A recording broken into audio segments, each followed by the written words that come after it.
my question is, and then clients come to me with the same thing. And most people say a cheat day that, or it's supposed to be a cheat meal that turns into a cheat day, that turns into a cheat weekend, that turns into a cheat week. So when and where is it appropriate for people to have their indulgences? That's a good question too. Cheat days, indulgences. I will answer this very clearly. Hey, what's up, everybody? And welcome to Shit Trainers Say, a regular podcast brought to you by Catalyst Personal Training in University City, where we talk about issues that affect you and your health and wellness and developing good habits. And today we're going to be talking about emotional eating with Allison Lesko. She is the director of nutrition at Fit Flavors. She does a great job over there, and she has her. She's a registered dietitian. She got her degree from St. Louis University, so right here in town. So, Allison, welcome to the show. Thanks for having me, Jim. Yeah, we're glad to have you. Thanks for taking the time, because I know they keep you busy over there at Fit Flavors. Oh yeah. Oh yeah. Yeah. So what exactly do you do over at Fit Flavors? So I do a lot. I know you had Jillian come on and she talked Yep. about, people being her right hand, Mm-hmm. and her Rolodex of people that she keeps close with her. And Mm-hmm.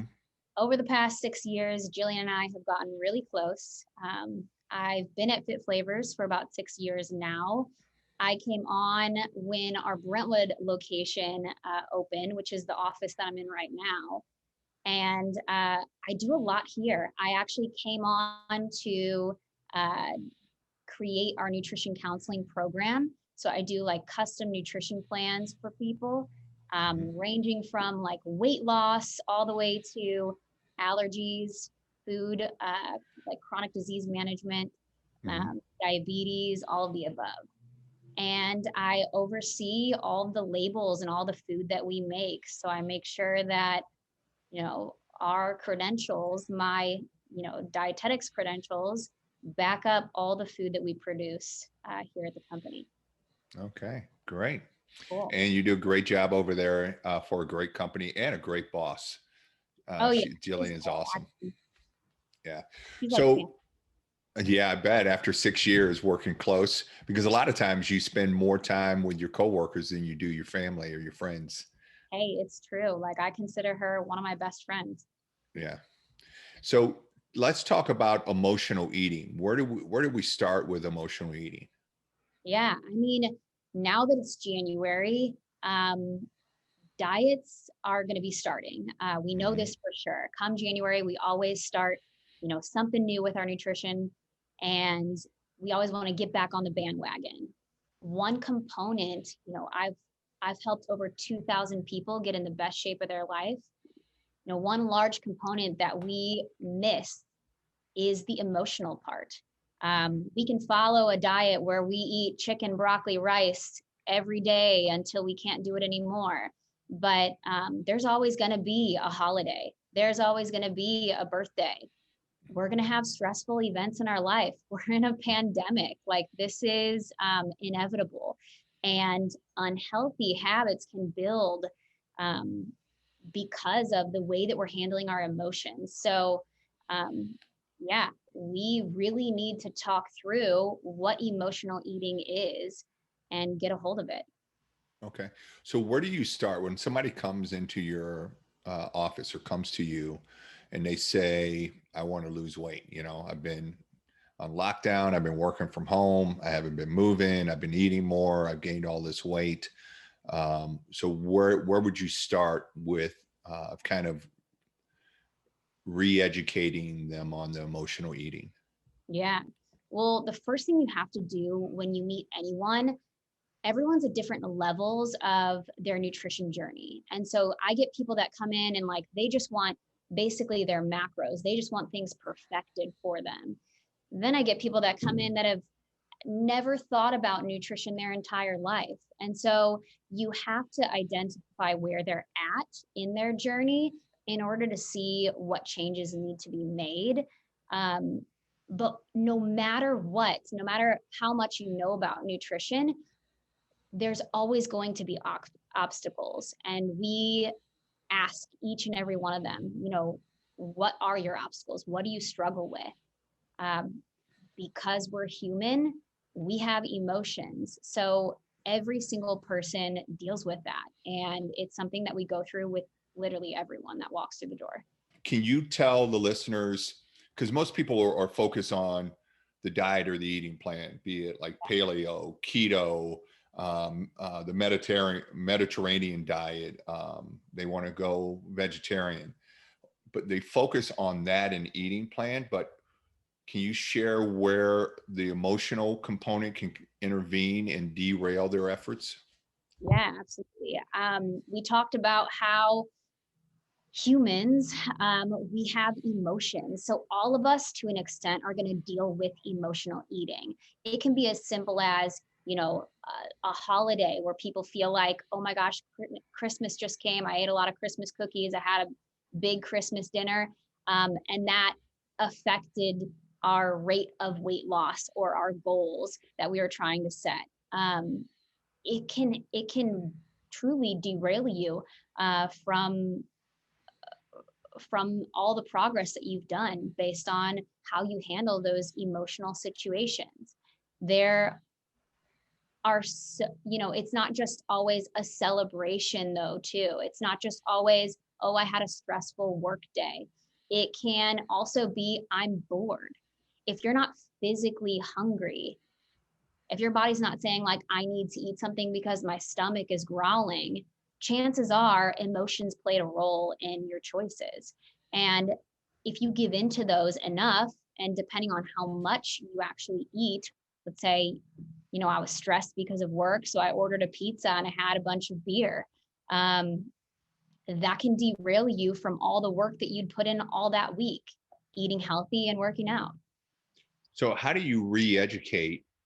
How do people re-educate themselves on those emotional triggers so that they can replace those habit loops with something that will help them achieve their goals? Yeah, I think there's 3 steps. I think the first thing that every person needs to know is, what is the difference between emotional eating and physical hunger? Really breaking it down. There's a lot of things that our body can tell us, questions that we can ask ourselves in that process that can tell us very easily if it's just emotions or if we're actually hungry. The next thing would be to really identify what your specific triggers are. If every time I go home to see my mom and dad and I come back and I'm really stressed, that's your trigger. If work has been extremely stressful, and every time you get home from work, you want to go straight to get some fast food, or have some wine, or maybe holidays. Your trigger is dependent on you. And so you have to identify when those obstacles occur to you in order to make a change. So a lot of it is recognition.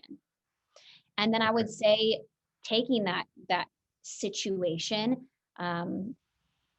work for an example, instead of on my way home from work driving to a fast food place, maybe take a detour and go a different way home so you're not driving past that place. Maybe it's, going through your front door rather than going through the kitchen and going straight to the food, the pantry. Maybe it's, instead of sitting down when you get home and munching on a bunch of food mindlessly in front of the TV, maybe that's when you get up and you go take a walk.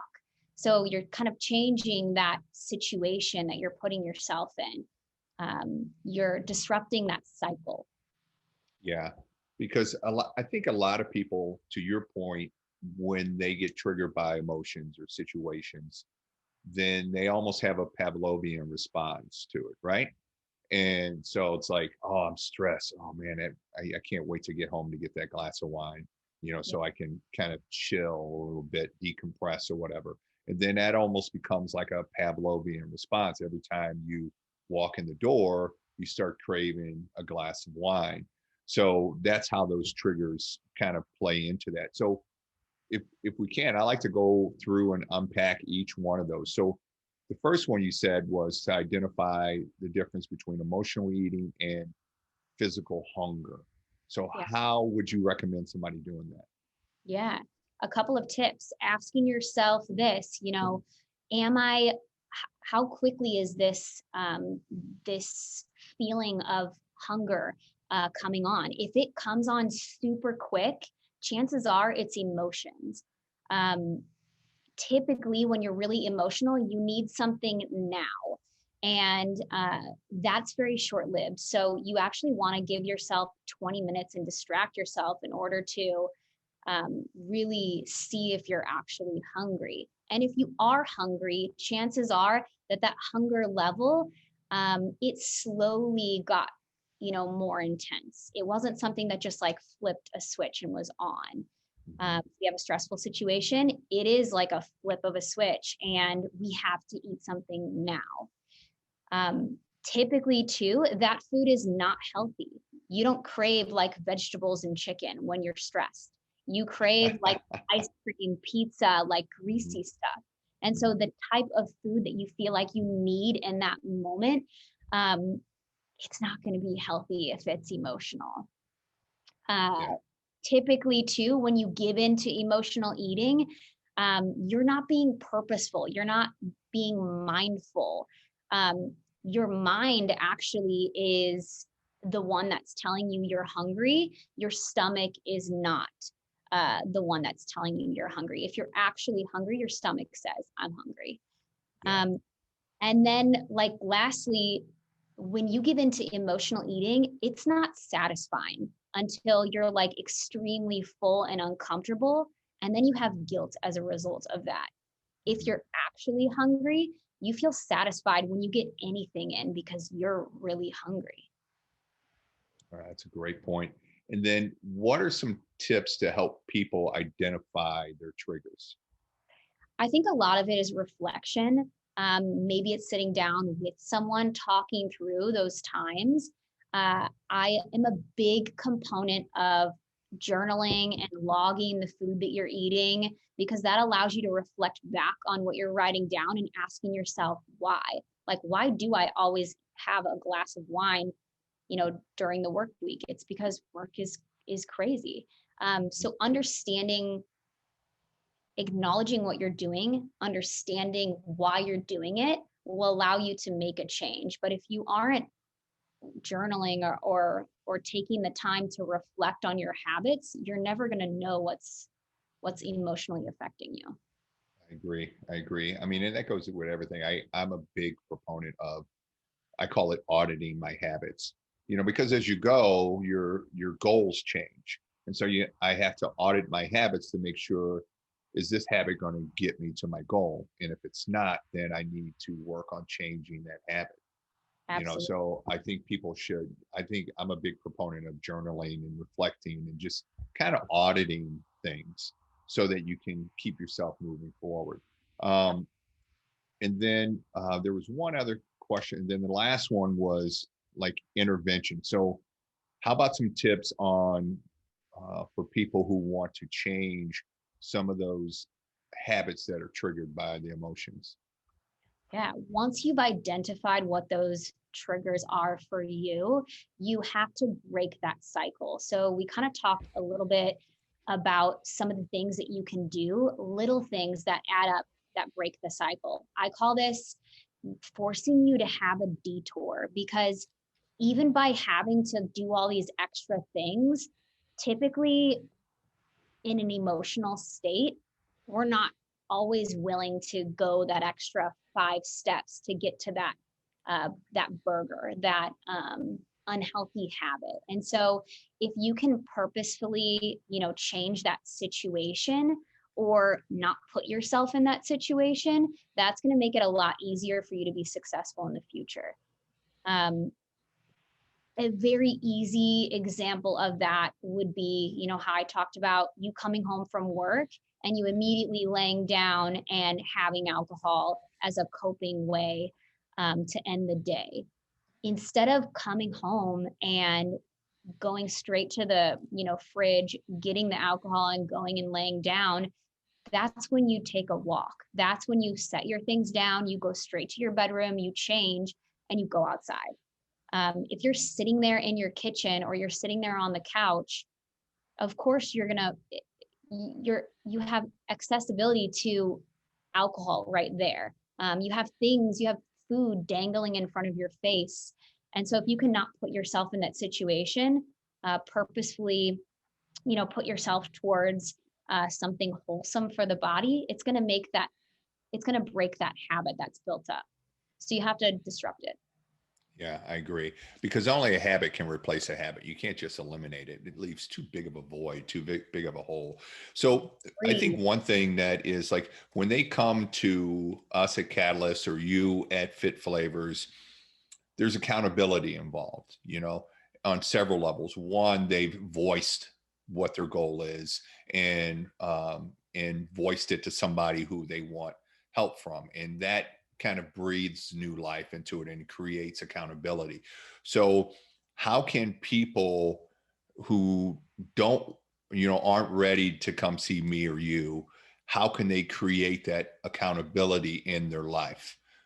Ooh, I think that's a really good question. I'm so used to being that accountability person for Mm-hmm. people.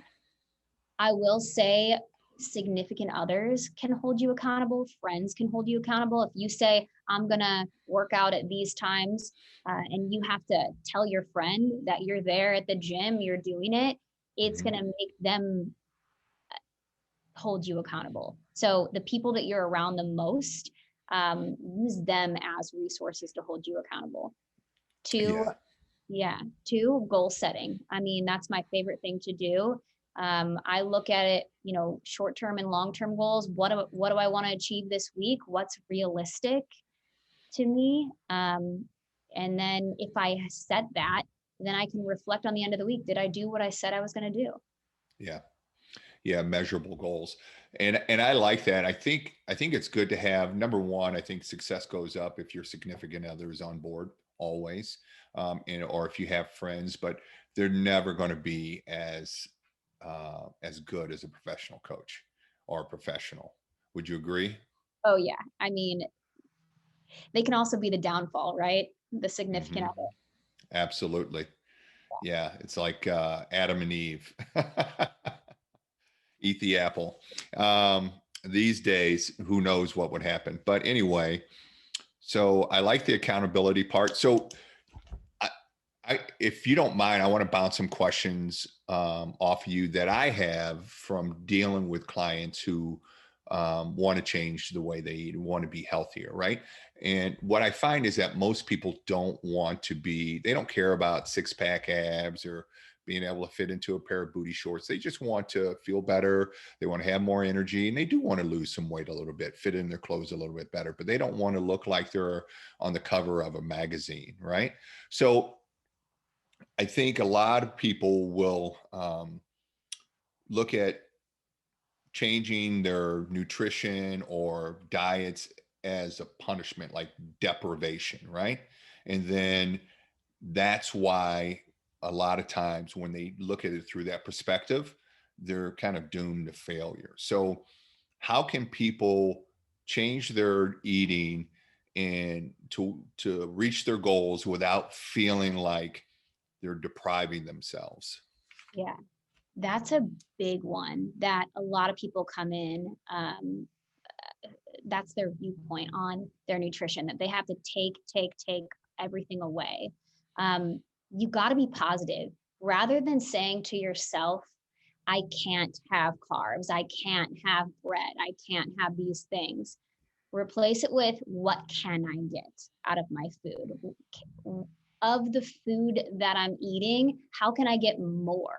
How can I get more vitamins and minerals? How can I get more protein? How can I get more nutrition out of the things that I'm choosing? So rather than just taking away, like you said, you have to fill that thing that you're trying to take away. And if you focus more on, I need to get more fruits and vegetables in my diet, I need to get more lean protein in my diet. Um, if you're focusing on those things, automatically some of those other things start to go away and you have less of. So it's focusing on more. Yeah, focusing on what I like that, focusing on, because I try to do that in general. And focusing on what I can have and finding the positive in it instead of focusing on the negative. But I can tell you that I used to do bodybuilding a lifetime ago. Um, and I was so traumatized by those contest diets that the idea of dieting, I just outright reject it. So I try to moderate it, and look at ways to make it sustainable and not so much just a short sprint. So with that said, like, I know when I was dieting for the shows, I would always build in a cheat day, and man, I would just all week I was working for that cheat day. So my question is, and then clients come to me with the same thing. And most people say a cheat day that, or it's supposed to be a cheat meal that turns into a cheat day, that turns into a cheat weekend, that turns into a cheat week. So when and where is it appropriate for people to have their indulgences? That's a good question too. Cheat days, indulgences. I will answer this very clearly whenever you want, in Okay. moderation. I know that that is a hard answer because we want to have like, you can have it one day a week at this time between these time frames. You have to let yourself indulge a little bit, still being mindful, still being purposeful. It's got to be stuff that you like actually care about eating. If it's something that you don't even really like, there's no purpose in that. So it has to be something you care about. But if you tell yourself like, I can't eat anything until Saturday, I can't eat anything bad until Saturday, you almost want it more. Hmm. And as it becomes more of a lifestyle, maybe at the beginning you have those restrictions so that you can kind of learn um, how it feels to have more of a sustainable, lifestyle of good nutrition. But I truly give myself whenever I want a little something indulgent. And that strength to be able to control it gets easier with time. It's not something that you're just like born with. Now, if you feel like you're that type of person where you eat something not so good and that makes you throw in the towel and it turns into the rest of the night, oh, well, I messed up. So I'm just going to keep going tonight. And then oh, I'll start on Monday and then it doesn't happen on Monday. So then we never start. Those are excuses. And those are not okay. But I will say, for long term sustainable good nutrition, it's okay to have ice cream every once in a while. It's okay to have stuff you wouldn't eat every once in a while because you'll crave it. Yeah. You'll Maybe pop. have a small glass of wine instead of a bottle of wine. But yeah, the quarantine wine. But I agree with that because I run into a lot of clients who have the all or nothing mentality, meaning they're like, okay, I'm going to clean it up. I'm going to go shopping. I'm going to buy all these veggies. I'm going to buy this fruit. I'm going to buy all these healthy meals. I'm going to cook and all of them. They're all in. That means they eat nothing of what they used to eat, and then all of a sudden they start craving stuff, and then they indulge, and then they hit what I call the fuck it button, right? Yep. They say Yes. the ship's already left the port, we might as well ride this wave, right? So what do you say for people that approach it with that perspective? We can't be so all or nothing. If we are so all or nothing, that means there's going to be a time frame where we stop. We can't do that. We can't be so all in every second with every little thing. You're not going to cook every little part of your meal and eat at the exact perfect same times and never have salt again and never have a carb again. Like it's unrealistic. So if you do feel like what you're doing, the new diet that you're starting is so restrictive that you're not able to maintain it, then that's an indication that it's going to leave you all or nothing. Um, you have to be able to sustain that, and so you need those like little treats every once in a while. Hmm. Yeah, indulgences. I Yep. agree because that's what makes it sustainable. In that you can kind of cheat a little bit, but not go off the rails. Because, like I said, most people don't want to look like they're on a cover of a magazine. They just want to look better, fit in their clothes better, and Their clothes. and yeah, exactly, and have a little bit more confidence in the way in their body and what it can do for them. So I agree. So I think that's important to understand that you have to focus on. I tell people, I don't want you to be healthy. I just want you to be healthier. All right. So maybe you order the burger and instead of fries, you get a side salad. Start with that, right? Because is it healthy? No, but is it healthier? Yes. So and focus on that being healthier. And then what will magically happen usually is the weight will take care of itself. Oh yeah. Do you find that to be true? So true. It can't be this all or nothing thing. It's got to be little baby steps because that'll be what kind of slowly transforms into your habits for the rest of your life. And so it's cutting out little things like the fries for more of the veggies. And over time, the weight will come off. Okay. And then I also think that willpower is overrated. People are like, I just got to be disciplined. I'm not disciplined enough. I got to have the willpower. What I find for myself is if the cookies are in the house, I'm going to eat the cookies. So Yeah. there are times when willpower is going to fail you. So what do you say to people who struggle with that? I don't talk about willpower a ton. I talk about it. I don't focus on it because, again, like you said, if you have food sitting out on the table at a party and you're standing in front of it all night, you're going to eat something. So, like, the point is to not focus on how much willpower you do or don't have. The point is, let's not put ourselves in those situations in the first place. Let's not just sit in front of a buffet of food hoping that we don't give into it. Mm-hmm. That's just setting yourself up to fail. That's like Mm-hmm. hanging a treat in front of a dog. Like, we're going to want it. Mm-hmm. Yeah, I agree because I think willpower is overrated because it will fail you at some point. No matter how disciplined you may be, it will fail you at some point. So you want to set yourself up for success, like you said, and provide that structure and develop those habits that are going to keep you from relying on willpower, right? Absolutely. Yeah. You want to make sure you don't put yourself in those situations in the first place to need to want to hold on to that willpower. Yeah, because I know for me when I was doing the shows, what I would do, and I still do this. So if I know if I'm going to like a dinner or event, when we can do that again, Mm. and I don't know what kind of food is going to be there. What I do is I eat a little something before I go, Me too. so that way when I go, I'm not as hungry and I can be a little bit more. What's the word I'm looking for? It cuts, Picky about what I eat. yeah. Yeah. Hmm.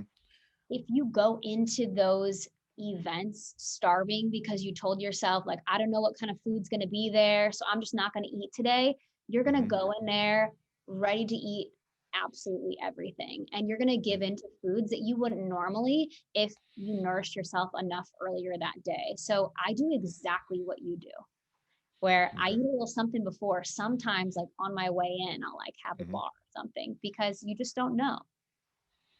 Yeah, and then that takes that whole willpower and emotional eating triggers out of it. Yeah. Okay.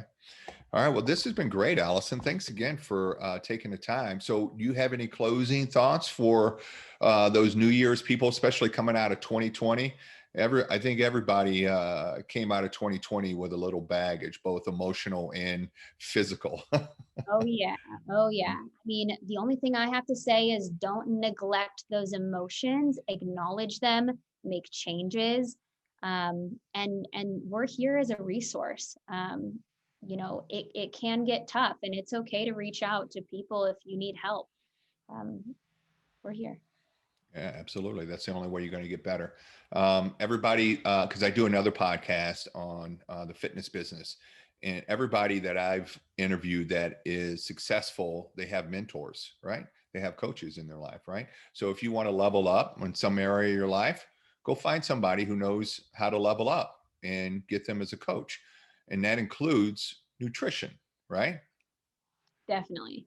Yeah, absolutely. Okay, so where can people find you, get more information, contact you, all of that good stuff? Yeah, just head over to fit-flavors.com. There's all information on our nutrition services, all of our food. You can set up subscriptions. You can come in and shop at our store. You can get delivery. There's a lot of options for resources. So find some find some food that sounds interesting to you and immerse yourself in it. Yeah, great. All right. And if you need help, you can reach out to Allison over at Fit Flavors or us at Catalyst or both. So Allison, again, thanks a lot. I really appreciate it. Thank And you. those links will be in the show notes. Just go to catalyststl.com/podcast, and all the links to contact Allison will be right there. So Allison, thanks again for sharing your time with us. Yeah, thanks for having me. All right, great. Thanks. Have a good rest of your day. Thanks. You too. All right.